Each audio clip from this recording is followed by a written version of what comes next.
You're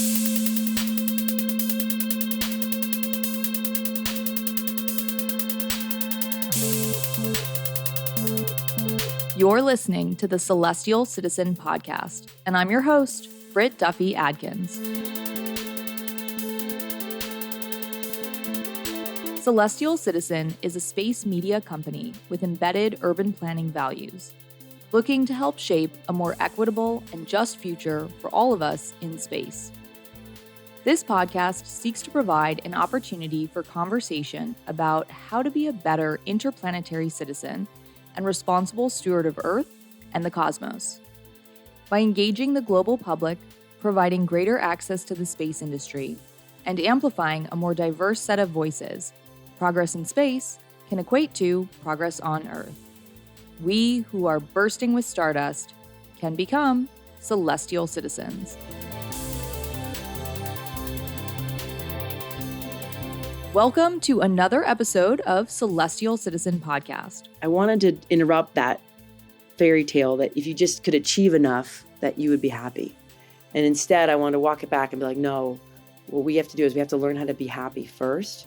And then that'll free you up and give you more power to be able to fulfill your dreams. And then you can walk on the moon and be happy. But walking on the moon won't make you happy. On today's episode, we'll be talking about the world's biggest space party, Yuri's Night, of course, the new right stuff for space, the launch of another Spacekind cohort, and the personal journey of Loretta Hidalgo Whitesides. We said we wanted this to be a holiday that's still relevant 10,000 years in the future. When humanity's out scattered around 12 different stars, and not even New Year's isn't common anymore. And the countries will be different and the religions will be different.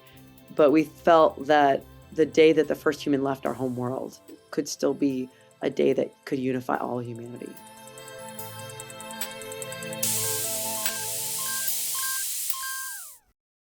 On today's show, we are joined by Loretta Hidalgo Whitesides.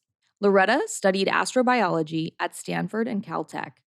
She has also worked in the Astronaut office in Houston, Texas, done research on plant life in the Canadian Arctic with NASA, dove to the bottom of the ocean with Titanic director James Cameron to film the IMAX Aliens of the Deep, worked for the X Prize Foundation during the $10 million winning Ansari X Prize flights in 2004, helped launch the Space Generation Advisory Council in 1999, and co-created Yuri's Night, the World Space Party, in 2001. Loretta has been a founder astronaut with Virgin Galactic since 2005, and is also the author of The New Right Stuff, and leads Spacekind training for space advocates and leaders, which will be starting a new cohort on May 4th. I'm also pleased to share that Loretta is an investor and advisor for Celestial Citizen. Such a pleasure to have you here, Loretta. Thanks for joining today. Thank you, Britt. It's my pleasure. This is super fun. Okay, so to kick things off, how did you become interested in space in the first place? I've been interested in space for as long as I can remember. At 5 years old, I was already pointing up at the sky and being like, I want to go up there. I think it might have been that trip to Kennedy Space Center we did when I was 5. Oh, so you went with your family to Kennedy? Yeah, so my dad is Cuban, so of course we have lots of family in Miami, and we went over to visit, and we did the requisite trip up to, Disney World. And I guess they decided, I don't remember this, I was 5, to go to do a side trip to Kennedy Space Center. And although I don't remember the trip, there are pictures of me in the lunar rover, clutching my space books with the biggest grin on my face. And I can only imagine that there must have had some sort of really, formative impression on me and helped shape my career and future. And how did you find yourself studying astrobiology and then eventually making your way into the space industry? When I got to Stanford, I came in physics. I was like, all right, let's do this. I'm going to make these big space stations and gravity and things and stuff. And I quickly figured out that physics probably wasn't the best fit for me. Maybe it was calculus melting my brain. And before then, I'd been really good at math and science. And so I thought this was a good fit. But then math and science ratcheted up quite a bit. So I was trying to figure out what should I do. And I tried all kinds of different things, Earth systems and international relations, because I wanted to use space to bring the world together. I ended up in astrobiology because I wanted to work. I didn't want to work on satellites. I specifically didn't want to work weapon systems, which in those days, I mean, I was in the school in the 90s, Brit. So in those days, those were most of your options if you were an aerospace engineer. And I was scared about that. So I went to astrobiology because I definitely wanted to work on human missions, human exploration. And I thought, well, if you're the biologist on the mission, we only work with plants and animals when there's a human on board. And I just loved the idea of like growing our own food on Mars or in cislunar space and recycling all our air and water. And I felt like biology is really elegant and cool. So I wanted to try to figure out as much as I could about that. It's so interesting because it seems, at least from like an outsider's perspective, it seems like you sort of chose the most hopeful and optimistic path at the time, within the space community by looking at life and biology and humans going to space and things like that, as opposed to kind of just I guess the way this all got started, which is sort of defense spending around the space industry and things like that. So, out of school, what was your first job then? Was that the astronaut office then? Was that your first role in the space community? Yeah, it was actually an unpaid internship. I think those were legal back then somehow. It was really amazing. I had the best time ever. And I was freaking out as one does when you're about to graduate and you have no idea what you're doing with your life. And this wizened grad student like sat me down and was like, Loretta, you can do anything you want. And he sort of like was like blank sheet. If you could do anything, what would you want to do? And I sort of thought about it and I was like, I want to go work in the astronaut office. I want to meet those people who are doing in this right now and see if it's really what I think it is. If it's as cool as it's cracked up to be. And he's like, great, call him in the morning. And I did. And that was a really incredible part of my journey. I met Chuck Brady, became a good friend of mine, had just gotten back from space. So he sort of like still had stardust on him. It was really cool. I was like, gosh, you're so cool. Story Musgrave, who's still my friend to this day, and he's the most eccentric NASA astronaut there is. So yeah, we had a lot of fun. It also gives a lot of people probably listening who are aspiring to go into the space industry a lot of hope too, that if you're just persistent and you kind of follow your passions, you can find different roles and ways to sort of break into this industry for sure. Also, in your bio, I think this is super interesting, but you're considered a founder astronaut at Virgin Galactic. So, what can you tell us about that? Like, what exactly is the process for that, and when do you hope to experience spaceflight? Yeah, so the founder astronauts are a really cool bunch. So it was the first 100 tickets that Virgin Galactic sold. So yeah, they started selling tickets in 2005 and we were one of the first in line. And it's been really fun to be a founder astronaut. And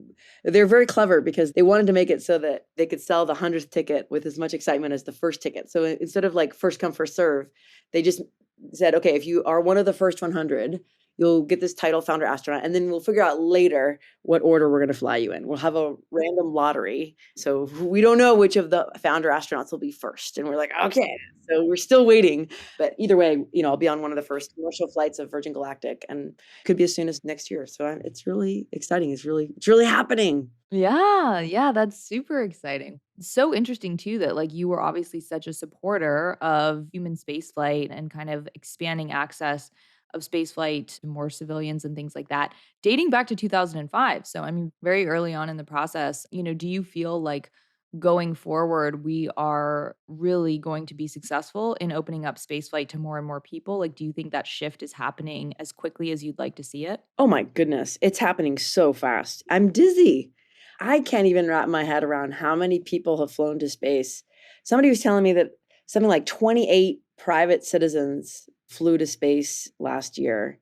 In 1 year, like with Virgin Galactic's flight and Blue Origin's flight and Inspiration 4 flight, as opposed to like the 9 who flew on the Russian Soyuz in like the 10 years at the beginning of the century. I think it's so exciting. I think it's happening so fast, and I think it's going to be hard to keep up. It's almost happening too fast. It is quite rapid. I mean, it feels like there's, almost like a new mission, a new launch or something like that. That's like the first of something being announced all the time. It does feel like a really exciting moment in time to be a part of the space industry for sure. And hopefully we're able to start to transcend that boundary line too of not just people who are consider themselves already within the space community, but really with all these civilian space flights, hopefully we start to excite people outside of that who, maybe weren't paying attention to what was going on in the space industry before.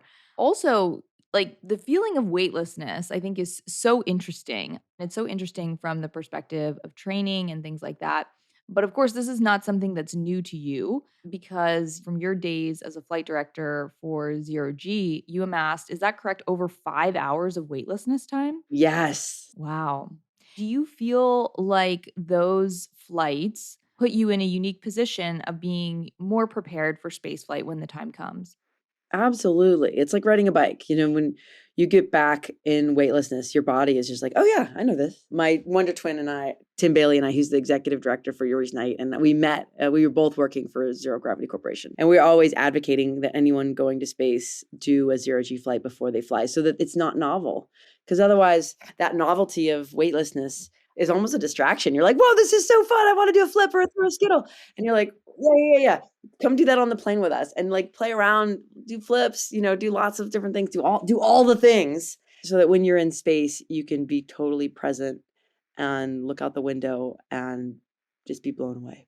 Wow, that's such a good point. Yeah, that kind of gives you the ability to be more present. I hadn't really thought about that before, but you would hate to have your special space flight ruined by the fact that you're just sort of caught off guard. Somebody on this podcast actually, I think, described it as like there's a video of cats, which I can't imagine that this was the best choice, but like cats kind of floating around in microgravity. And it's just, you don't want to be like kind of flailing around. You want to be in control of yourself. You want to be able to like really focus on that experience. So that's interesting that like zero G, it kind of feels like a natural first step really for people before they would go to space is having some sort of training in zero G. And of course, you mentioned Tim. And so, I wanted to chat about Yuri's Night because you and the rest of the team at Yuri's Night just wrapped this year's events, of which Celestial Citizen was very fortunate to provide media coverage of the LA party. And we'll also be releasing a bonus Yuri's Night Experience podcast episode, so people can stay tuned for that as well. But Yuri's Night has been around since 2001. So, how did you come up with the idea for this event? And did you ever imagine that it would become this massively popular industry event? Came up with the event when I was down in Houston. When I arrived at Johnson Space Center, all the NASA calendars on April 12th, it says anniversary of the first space shuttle flight. And I was like, what? That is so cool because April 12th is my birthday. And I was like, how am I such a big space fan? And I got to be this old and I didn't know that the shuttle anniversary is my birthday. Gosh, what's wrong with me? And then it was 1996. So it was just the end of the Cold War, right after the wall came down in Berlin. Oh, that was 91. So there was a traveling exhibition of all the Soviet space artifacts, leaving the Soviet Union, now Russia, for the first time. And having grown up in the Cold War, the Russian space program was always this big mystery, enigma to me. And I was always really intrigued by it because if you're interested in using space to bring the world together, the Russian space program is really important to you. And having grown up in the Cold War. So I was super excited and I went to go see this exhibition and it was magical. So I remember, and you walk in the front door and there's this giant full wall mural of Yuri Gagarin and it just said, April 12th, 1961, first in space. And I was like, get out of town.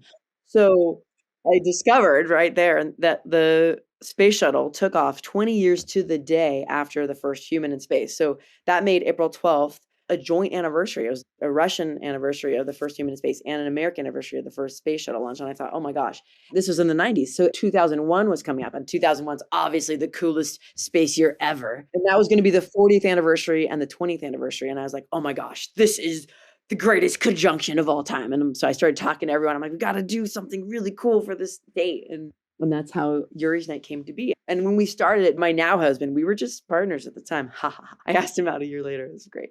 So when we started this, we said we wanted this to be a holiday that's still relevant 10,000 years in the future. When humanity's out scattered around 12 different stars and not even New Year's isn't common anymore. And the countries will be different and the religions will be different. But we felt that the day that the first human left our home world could still be a day that could unify all humanity. And we thought that was important to celebrate. And what's fun for me, Britt, no, I never expected it to be like it is now. It's super fun. These great events all over the world. We love it. But my favorite one is that Disney, there's an animated show called Miles from Tomorrowland. And they actually did an episode about Yuri's Night. It's in the far future, and the Yuri's Night headliner is having trouble with his spaceship, and it's broken down. He's got to perform at the event, and so they have to help him like fix the spaceship and get to the event so he can perform at Yuri's Night on time. And I'm like, this is the coolest thing ever. Oh my gosh, that's amazing. Wow, what a cool origin story. I mean, first of all, it seems like given it's your birthday, you were sort of destined to take over this quest of like having this Yuri's Night celebration, but also like Yeah, that's just such an interesting point about how, like, this really could be a holiday that sort of unifies people thousands of years into the future, and it really is, like, this pivot point for us as a humanity too, which is super exciting. And, of course, as you mentioned, I mean, you've got these parties happening all over the world, so what is the plan for Yuri's Night in terms of next year or the next few years? Are there plans to grow it, expand into new locations, things like that? What's the next goal? What I'm really excited about is that on April 8th, 2024, so Yuri's Night, typically we celebrate around April 12th because sometimes it's a Tuesday. So we just do an event on the Saturday before. So like this year, Yuri's Night in LA was April 9th. And in 2024, on April 8th, the universe is gifting us a total eclipse of the sun in the United States. And if you've never seen a total eclipse of the sun, they're completely magical.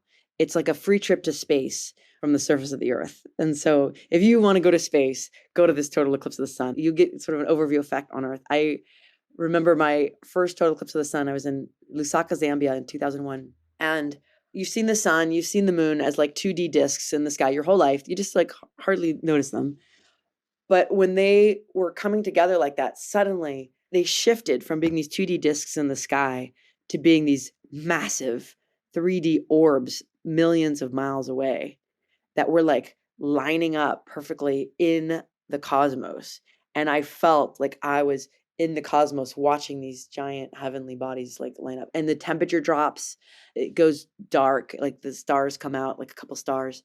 The animals start freaking out. You start freaking out. You know intellectually what's happening, but that doesn't stop your body from freaking out. You're just like, what's happening? This is crazy. Your body's like, and it's just amazing. So that's what's happening for Yuri's Night 2024. And it's going to start in Mazatlan, Mexico, go up through the center of Texas, go up through Arkansas, Ohio, like Cincinnati is going to be in the path. Dallas will be in the path. Indianapolis will be in the path. Syracuse, Montreal, and then it'll exit in Canada. And so I'm so excited. So it's an opportunity. I want to bring as many people. My goal is to bring as many people. Like if you can get to this eclipse, if you can drive, if you can fly, whatever, we're going to grow Yuri's Night. We're going to make it into a 3-day music festival. We're going to do it in the Hill Country in Texas. And to get as many people to come, because there's going to be a lot of traffic and stuff. So come early. Don't bother with the traffic. Come on Friday. Come hang out with scientists and musicians and have a great time connecting with us and the cosmos for Yuri's Night 2024. Oh, that sounds amazing. Well, definitely something to look forward to there. And certainly, if anybody hasn't attended a Yuri's Night, it is something amazing to experience. So, actually, Loretta, I don't know if you knew this, but this year, this was my first Yuri's Night, the one in LA. I was not sure what to expect, but I have to say, it far exceeded whatever expectations I did have. So, it was really a fun experience. And I do encourage people to look to see if there's one around them that they can attend next year and definitely in 2024, it sounds like. So yeah, so if you're in Seattle, the Museum of Flight does one in their museum, which is awesome. We do them under the shuttles in LA and in Florida. There's a new party that started up in New York this year, and I think they're going to try to be under their shuttle next year. They have a trainer on the Intrepid in New York. And the Smithsonian usually throws a good party. They're in a renovation this year, so they skipped out this year, but I think they'll be back online next year with an event at the Smithsonian here in Washington, D.C., which is really fun. And there's events around the world as well. And the Smithsonian also last year they created Sally's Night for Sally Ride, which is really fun. So we've been supporting them with Air and Space Museum in Washington, D.C. with their Sally's Night, which is also just a second on that, which is Sally Ride flew 20 years and 2 days after the first woman in space. So the first woman was a Soviet cosmonaut, Valentina Tereshkova, and 20 years and 2 days later, Sally Ride, the first American woman, flew June 16th and June 18th. So it's a similar almost conjunction of US and American anniversaries. And so that's Sally's Night. So that'll be happening at the Nats baseball game in DC this year on June 12th. And we'll be doing events in the future with them as well. And so if you want to host your own Yuri's Night or your own Sally's Night or your own Leica Night in November for your dog lover, please do. So, how meaningful was it for you to return the event to being in person this year and celebrate Yuri Gagarin, especially given the recent Russian invasion of Ukraine? That was really hard. There was a lot of concern about anti-Russian sentiment and being like, well, Yuri's Russian, so are people as their anti-Yuri's Night sentiment?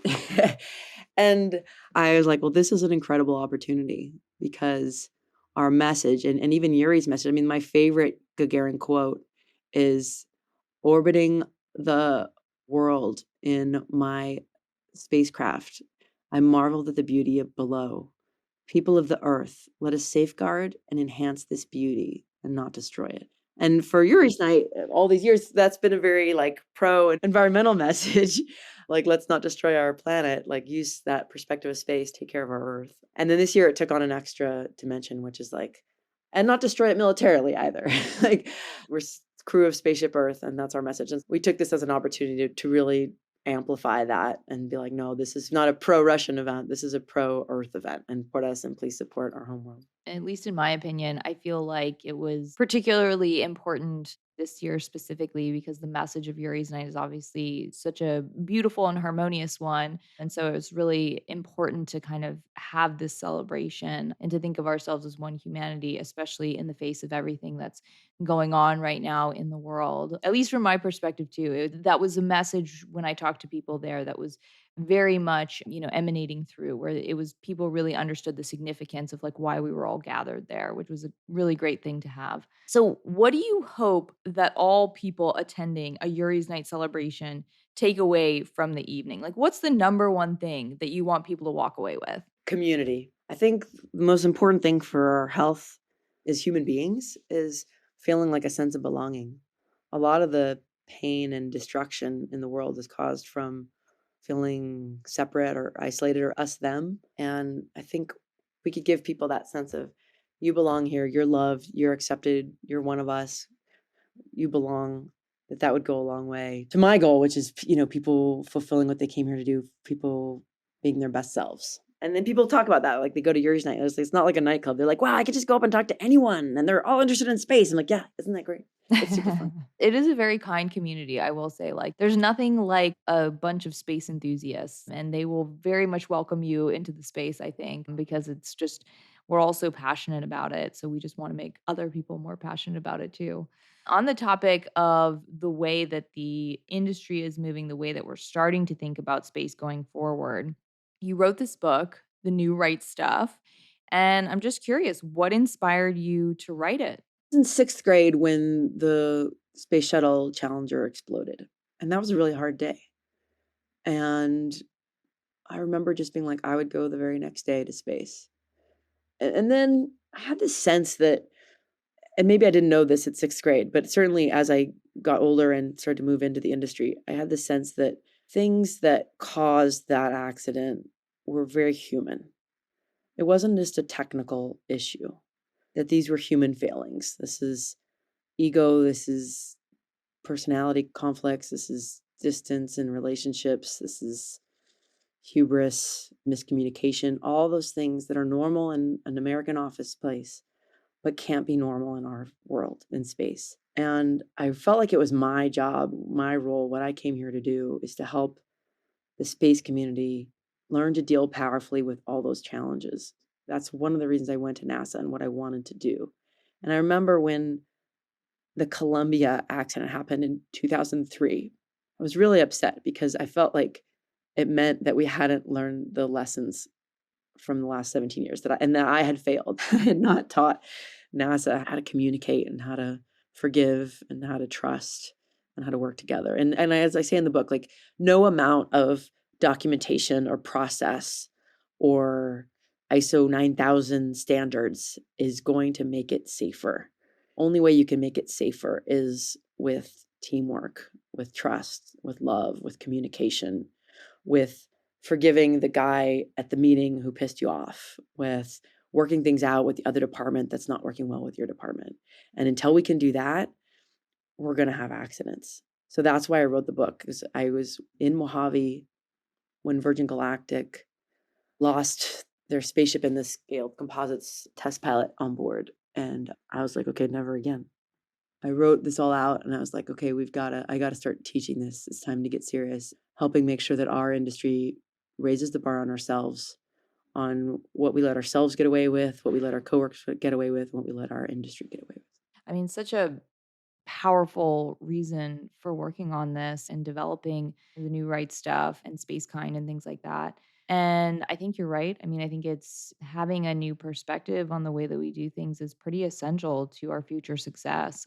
So, Was Spacekind, was that something that you always knew? Like, when you were writing the New Right Stuff, did you think that Spacekind was going to be, like, a natural next step for that? And, of course, Spacekind is the cohorts that you establish for leadership development and things like that for folks in or wanting to be in the space industry, but, like, was it something that came to you after the fact, or was it always a part of the plan? I don't remember when I was writing the book if that was the plan, but I started teaching Jedi training at Virgin Galactic, and the book became the textbook. It wasn't just to stop crashes. That's the meta narrative, but on the personal level, there's also this other narrative going on, which is like, okay, if I could just become an astronaut, then I'll have made it, and then my life will be great. Or if I could just get the job at X company, then I'll have made it, and my life will be great. And I wanted to interrupt that lie because I know plenty of people who got the plum job at the plum company and we still weren't happy, or walked on the moon and came back and like Buzz Aldrin and became an alcoholic for 10 years. So I wanted to interrupt that fairy tale that if you just could achieve enough that you would be happy. And instead I wanted to walk it back and be like, no, what we have to do is we have to learn how to be happy first.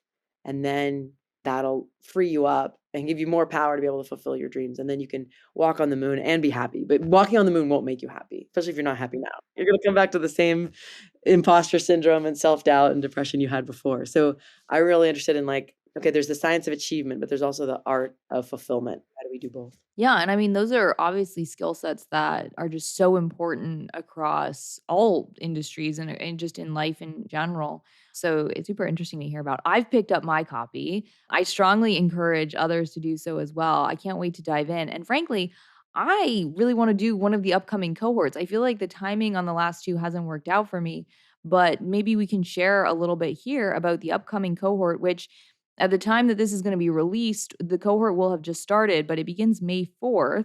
And so, yeah, what's in store for this next group? It's an eight-week journey. We do an hour and change of Zoom a week, and then there's, you read a chapter of the book, and you have some challenges in your life to dig into, which is fun. It's modeled on Star Wars, so we follow the hero's journey, just like Luke does, because I'm obviously a huge Star Wars fan. Might have patterned my life after it, I don't know. So, yeah, it's a lot of fun, and like I said, I love that idea of belonging and community, and so one of the things I love about Spacekind is you get to be with those people in your class, in your cohort every week and really build the trust and bonds because the big thing of the call, it's not a lecture, it's a conversation, and so a lot of trust and vulnerability and authenticity on the call. That's how people, build relationships and communities, so we have a lot of fun. I love that. Yeah, and I mean, certainly I've met and spoken to a lot of Spacekind alums, all speak incredibly highly of the course and of the experience. So that's definitely really exciting. And how I guess in terms of your reach, in terms of like who all is joining the cohort, how much is it, folks that are here in the US, or how much of it is global at this point? Do you have any sense of that? Yeah, we have a lot of folks from the US and a lot of folks, joining in from Europe. We've had some people, bold, courageous people, coming in from India or Australia, where it's often the middle of the night during class. No matter when I teach it, it's always the middle of the night there. In Canada. So it's been neat to have a sort of a cross section. And I really enjoy that aspect, that idea of like this being a global community. So, what has been one of the more unexpected outcomes of working on Spacekind? Well, I would say most unexpected outcome was one of the participants in Spacekind 1, our very first cohort, and a good friend of mine, Dr. Cyan Proctor, got selected to fly to orbit. Yeah, A that's couple months amazing. Wow. after the course ended, and we were like, "Wow, that's so cool." So it was the astronaut that came out of Spacekind. So we really enjoyed getting to watch Cyan fly into space, last September with the Inspiration 4 crew. We've been out to her launch and just seeing the work she's been doing to use that opportunity to inspire. I talked about Jedi training, and she said, "Yeah, Jedi, exactly. Just, equitable, diverse, and inclusive." And I was like, "Oh, cool." So you took Jedi training and made it into an acronym to support her vision for a much more inclusive future for humanity in space, which has really been inspiring. And then in Spacekind 1, we also had another amazing success story, which is Nico Blanks, who's an undergraduate at Embry-Riddle. And out of the training, he created a vision for a brain tumor when he was a kid and had to go through that whole journey and question whether he's gonna be able to do what he wants to with his life or not. And he got sent to space camp, and it really just opened up this idea that he could do anything. And he wanted to pay that forward. And he said, Loretta, if I could just send one kid struggling like I did with cancer to space camp and shift their view of what they can and can't do, like, that would be awesome. And so I was like, "You got it, Nico, let's do this." He created this program called Cosmic Odyssey, and we partnered it with Yuri's Night. Last summer, he sent 7 families dealing with pediatric cancer to US Space and Rocket Center for a space camp, for a special custom space camp experience with Nico and Tara, our hosts. And it was just amazing. They had an incredible time. And this summer, they're doing it again. They're doing a weekend of space camp, and they're adding in this summer a weekend of aviation challenge. And it's just really inspiring to see someone who's still an undergraduate, dreaming big, asking for help, and never giving up. Love to hear stories like that. Kind of zooming out, because I think a lot of your work, obviously, Yuri's Night with Spacekind and all the other organizations that you've, been affiliated with over the years. I mean, there is this underlying thread throughout all of that that's really focused on this future vision of what humanity is capable of becoming, obviously a better version of ourselves. Do you think that enough people see themselves as part of humanity's future in space today? And if not, what do you think can be done to change that? I'm not too worried about people seeing themselves as part of this feature in space. Like, I don't feel like I need to convert anyone to being a space fan. But what I do think is really important is that people see themselves as an important part of humanity's future. And even more important, Britt, is that people believe that the future could be positive. Because when I grew up, it was just something we took for granted that the future was going to be better. We were going to have flying cars. We were going to be on Mars. It was going to be awesome. The future's amazing. Everything's possible. And what I've noticed lately is that there's a lot more fear, and that's shifted. And people are like, I don't know if I want to have kids. I don't know if the world's going to be better in 50 years. It might be worse. It could be scary. I think that's become much more important to me, is reclaiming a positive and inspiring future, not just for humanity, for all of our biosphere, for all of Earth. And that I am passionate about, and that I do believe is possible. And that's why I wrote the New Right Stuff, because I believe that if everyone was playing full out for what they came to Earth to do, whether it's taking care of kids or making sure we have clean water or making sure we have cool new bikes you can grow from bamboo, or healing trauma with paint, with dance, whatever their calling is, if they're doing it full out and live their truth and giving back and contributing to their communities and helping humanity, we can do something really beautiful and something inspiring. To me, that's worth working for. No, I completely agree. Obviously, you take a very holistic approach to all of this and just focused on how do we, people believe that the future is going to be a positive one. How do we make that happen? But what about kind of circling back on the space conversation? But what about when people say that we shouldn't go to space and that human space flight and exploration of the moon and Mars are just not areas where we should be allocating time, money, and energy right now? How do you respond to people that feel that way? Yeah, it's a completely reasonable viewpoint. I mean, I understand where they're coming from. And I think there's a piece that they're missing, which is that the work we're doing in space could be the very thing that helps save us. It's no coincidence that some of the most important environmental breakthroughs have come from space. We didn't do so well with the Paris Accord, but we did really great as a society with the ozone hole back in the 80s. And when the world confronted that environmental challenge, in those days, they all came together and said, oh my gosh, there's an ozone hole. And what I want to say about the ozone hole is that the reason we discovered there was an ozone hole is because NASA had satellites up there doing blue sky science. Like, nobody put those satellites up because they're like, we've got to save the Earth. They put up those satellites because, like, we want to do basic research in science, and we don't know what's going to come from it. And we don't know why it's important necessarily, but we're going to do it because we just need to keep learning. And because people were willing to invest in things that we didn't know what the value could be of. It's kind of like having a child.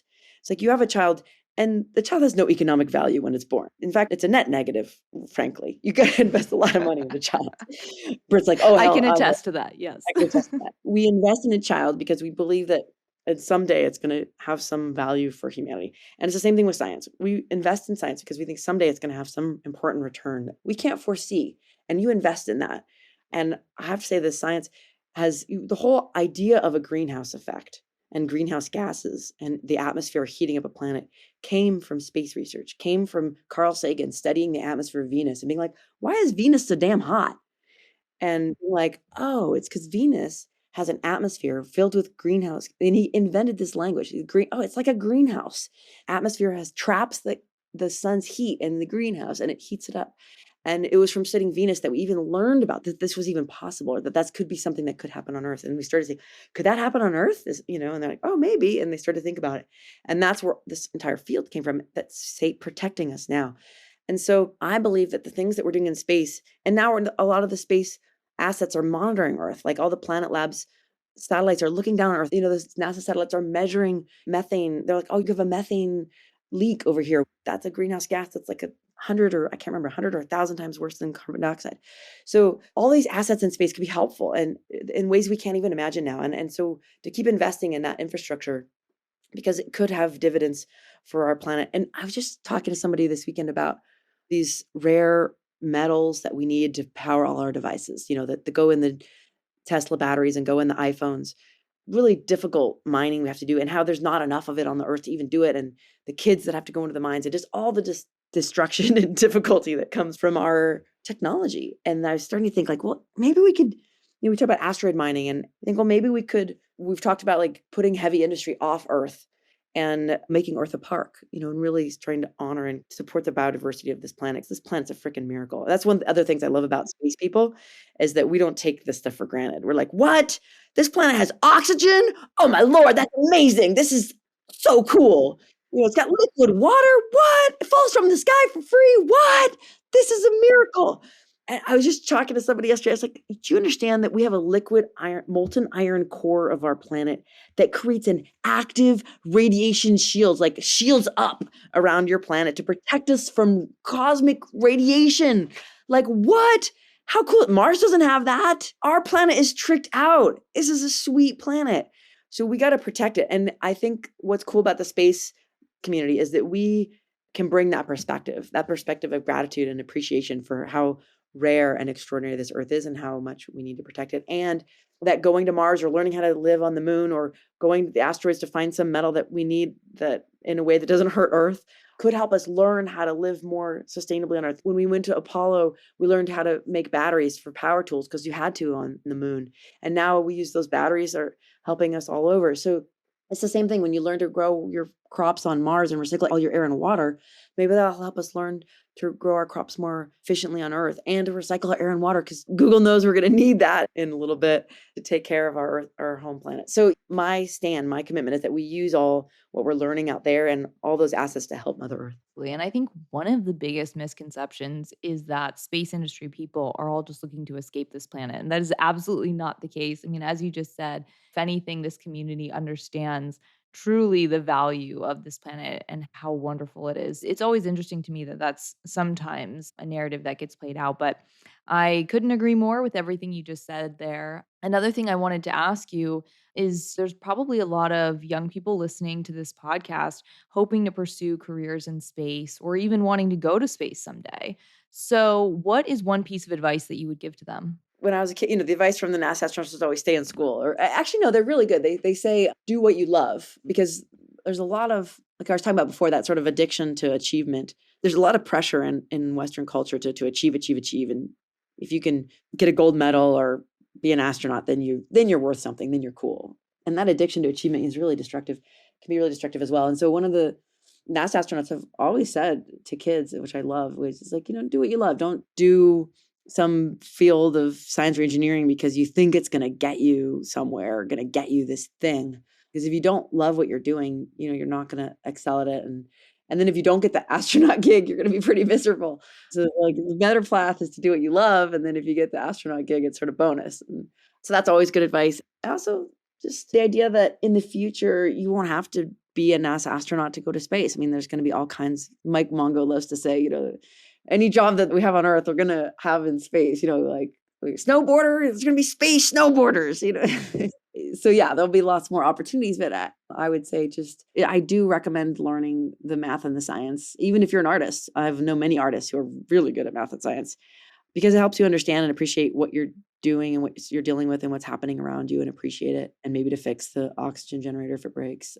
And also be true to yourself, do your thing. Like I ended up taking a very non-traditional route after I left science, and people are like, what do you, I don't even know. There's not even words for what I do right now, but I'm a space shaman. I'm a space communicator. I'm a teacher. I'm a coach. I don't know. Tim Bailey used to say he's a space catalyst. So I think there'll be a lot of room for facilitators and leaders and coaches and all kinds of things. But the key is to be your best self and to do it with integrity and to keep your relationships on good footing with everyone. It's a really small industry. It's a really small planet. Don't take care of the people around you because they're your crewmates. All right, and this is the last question before the lightning round. We ask this of everyone that comes on the show, but Celestial Citizen is all about the idea that humans can become not only better stewards of Earth, but also better interplanetary citizens. In your opinion, what is one important way in which people can work toward becoming celestial citizens today? My favorite challenge is to be a better listener. I call it Jedi listening. And it's really hard because I always get distracted. I'm like, oh wait, I forgot to email that person back. Oh wait, sorry, I was listening to Britt. Shoot, what did she just say? So like giving people your full attention, not getting distracted when someone at the conference walks behind them, be like, oh, is that guy who works at, and just keep paying attention to them. So really practicing and the art of Jedi listening. Ooh, I love that. That's a really unique answer too for that. No one's obviously ever said that before. Yeah, that's really interesting. All right. So we are now on to the lightning round of quick questions. And so you can basically give just a brief answer, no explanation you want, or you can give an explanation, but sometimes it's more fun to just leave us in mystery. So are you ready? Okay, let's do this. Okay.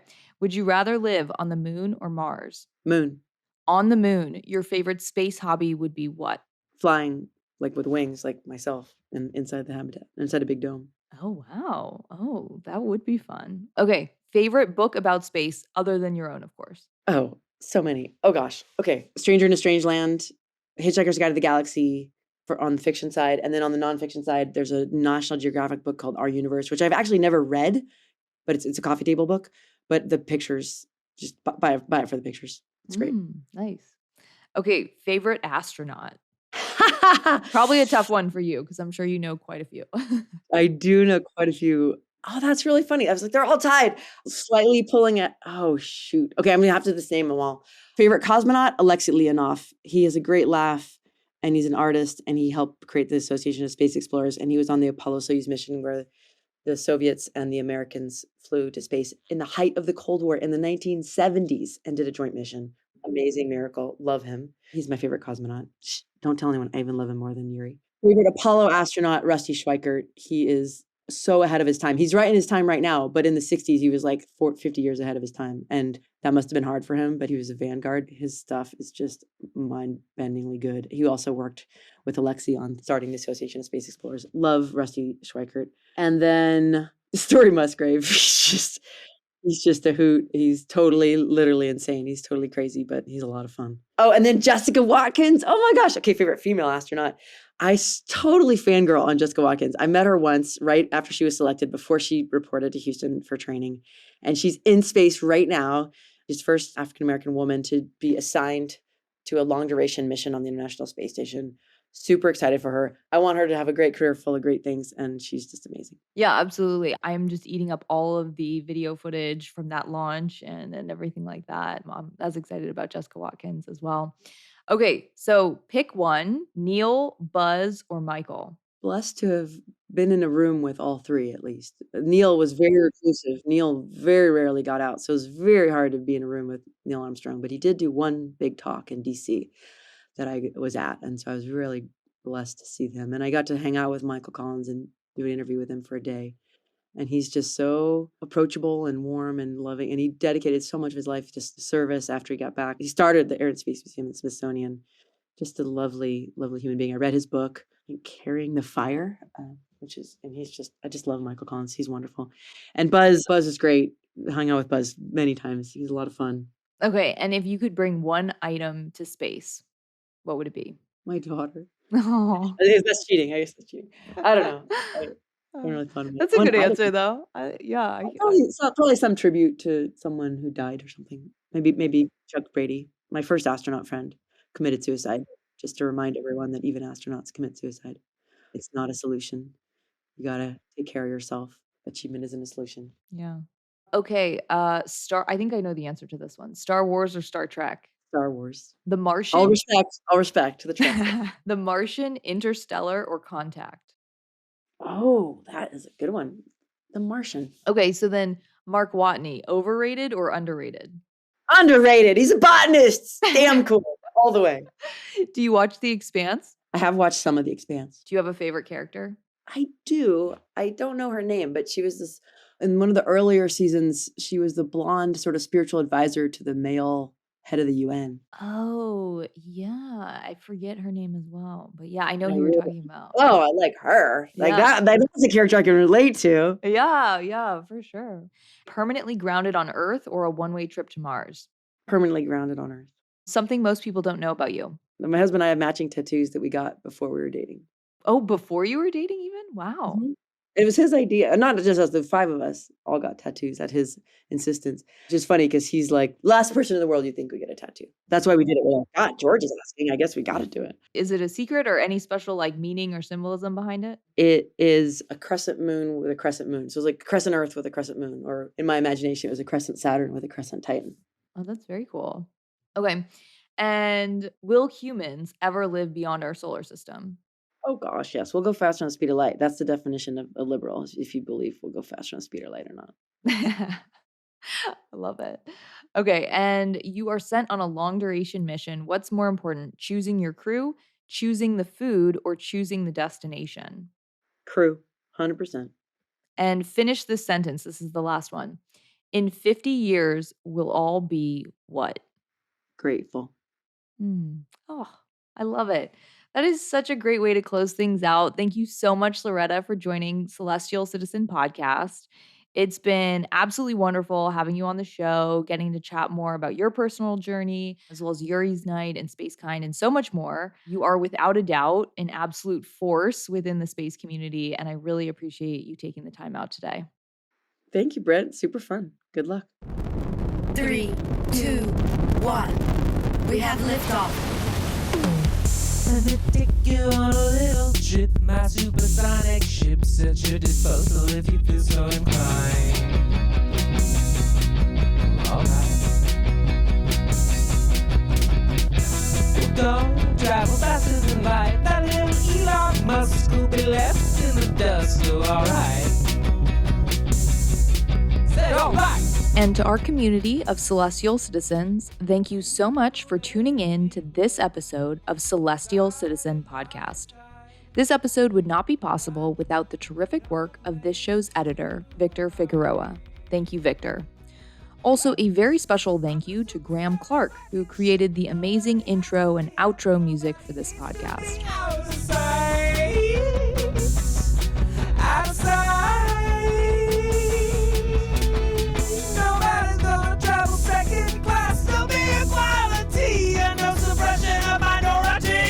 If you're interested in learning more about Celestial Citizen, and I hope you are, then check out celestialcitizen.com. You can also follow along on Twitter at Celestial Citizen and Instagram at The Celestial Citizen. And be sure to sign up for our newsletters on Substack. You can find the link to all of this on our website.